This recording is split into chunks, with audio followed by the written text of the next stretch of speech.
Joining me now is Sky News contributor Gary Hardgrave. Gary, we have plenty to cover. Let's start with your home state. Hey, Rita.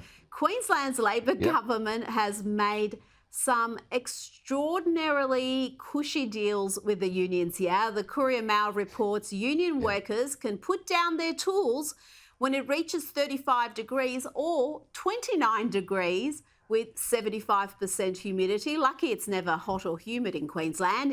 It gets better. They get paid double time when required to work in the rain. They'll get a scaled site allowance of up to $11 per hour working on projects that are worth more than $1 billion. Why? They get a mobile phone allowance. They get paid an additional hour's pay if they're up on an 8-metre ladder. And they get paid more if they are required to work in Mount Isa. They'll also enjoy an annual picnic day or double time and a half if they have to work that day. Gary, some of these perks, especially those that are weather dependent, seem to be taking the taxpayers for an absolute ride here. I mean, downing tools when it's 29 degrees and 75% humidity. It's Queensland.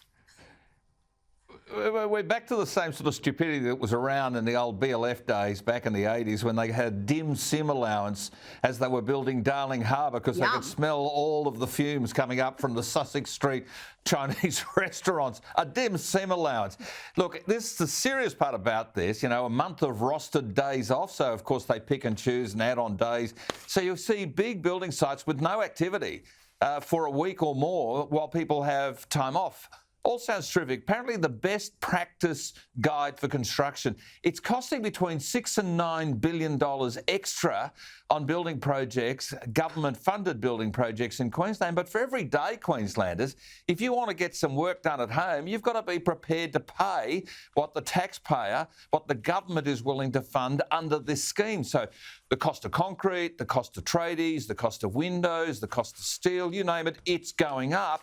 And nothing's getting built fast. And apparently we're having an Olympics here in 2032. You may have read about that. I don't think we're going to get it built. I really don't. I really think we're not going to get these Olympics built under this. But no one wants to take them on.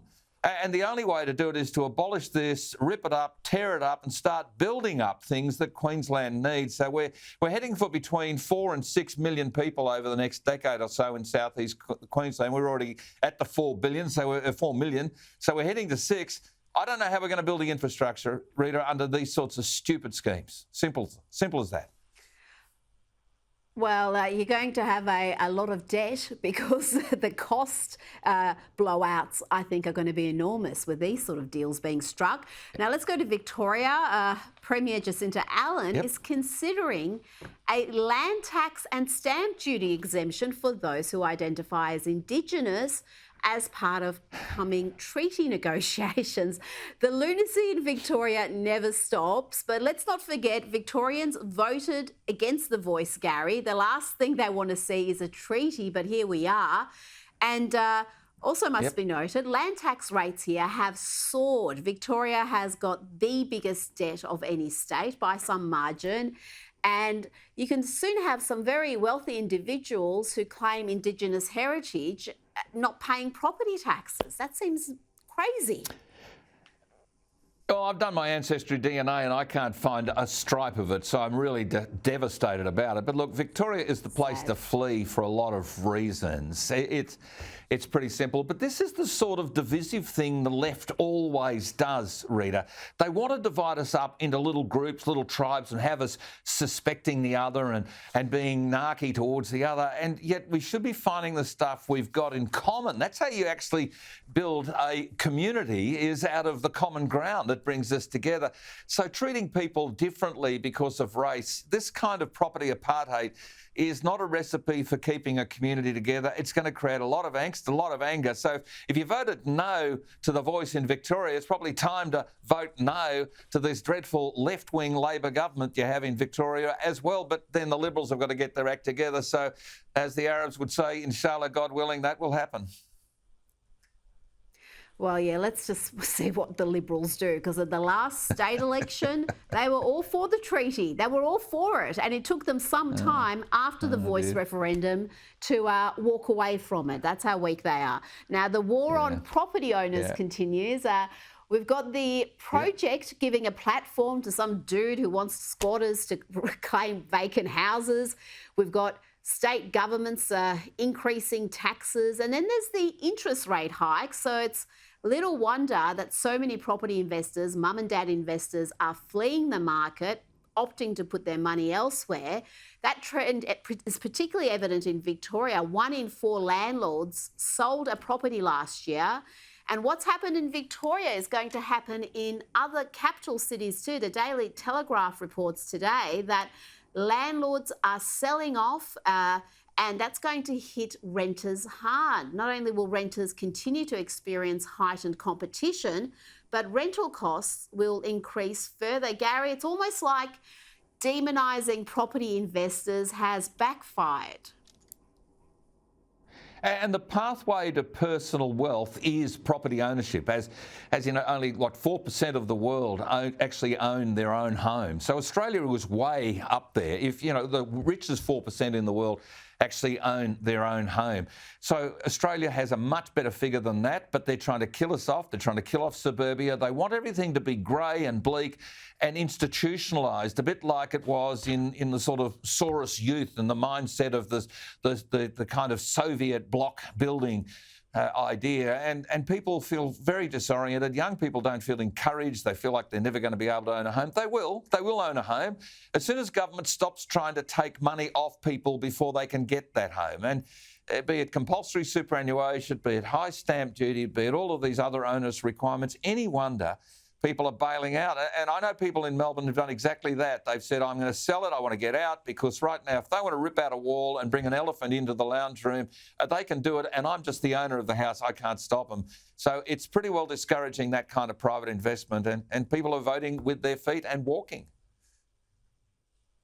Well, yes, they had a whole raft of new requirements that transferred pretty much all the power into the hands of tenants. And you're right with the pet policy. That's just a small part of it. But yeah, you can't even say, no, I don't want a pet in my property. You've got to go to the tribunal and request for them to approve your decision on your property. I mean, it's crazy. Now, let's talk about this interesting case out of Tasmania. Their Museum of Old and New Art, Mona, is being ordered by the court to allow people who do not identify as ladies into their ladies' lounge exhibit. The exhibit is an art installation in which female patrons are pampered by male butlers, served champagne and offered exclusive access to some of the museum's most prized artworks. As a commentary, we are told, on the many male exclusive spaces that have barred women in the past. But Jason Lau didn't like this policy. He took legal action against the museum, claiming he was a victim of discrimination because he could not experience the artwork as women did. And Gary, he won. This is one for the men. Oh, good luck to him. Look, you know, the left would actually like to have a museum for old and new genders, and they'd call it Mong. It's real simple, wouldn't they? They just call it the Mong, not the Mona. Look, I understand the anger, and there's real anger about this kind of hiving people off on one of the 75 genders, and they've all got to be treated in different ways or same ways or whatever they want to do. People just want to have a whinge, don't they? But look, I don't mind the guy taking it on, because it's kind of sending the whole thing up, isn't it, really? But I think women and girls should be allowed to be women and girls, and men and boys should be allowed to be men and boys, and they all should respect the other gender, or indeed possibly the other genders, depending on their take on all of this. But I know people who've looked at all of this and say they're non-binary, and so therefore they can go anywhere they like. Rita, you just can't make this nonsense up. You just can't make this nonsense up. Pretty simple. I would bet any amount of money that if that dude, looking just as he does, said, I identify as a woman, they would have allowed him in, because judging by, I could be making assumptions, but judging by the politics of the artists here, I'm sure they're not one to actually be very protective of female-only spaces. As long as you identify as a woman, you could have come in. But he's fought it and he's won. Okay. Now let's talk about the serious issue of health funds getting record numbers of complaints. The complaints have skyrocketed in the past year. Australian reports there's been a 27% jump in just 12 months. And nearly a third of those complaints were directed at Medibank. Gary, what's driving this jump?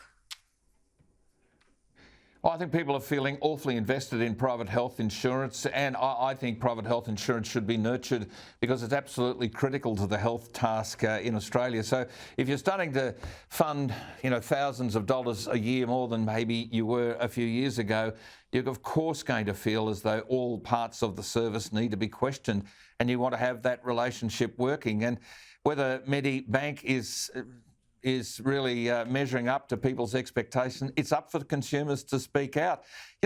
I really am sick of the rant in the media against private health insurance. We have a health system that relies on those who can afford it to do it. I still think we should bring it back to the idea of a 30% subsidy for all participants into the private health system. I think people should be able to claim it as a tax deduction against their taxable income, no matter what their income happens to be, because we need as many healthy people, not just as many wealthy people in private health that is possible.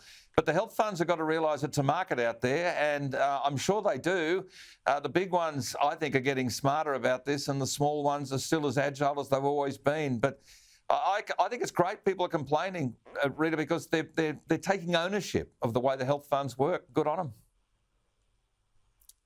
Well, the cost has skyrocketed, and with the pressure on budgets, I can understand why people are pulling out of that, but that just puts an enormous extra strain on the public system. Strain on the public. Now, before you go, Absolutely.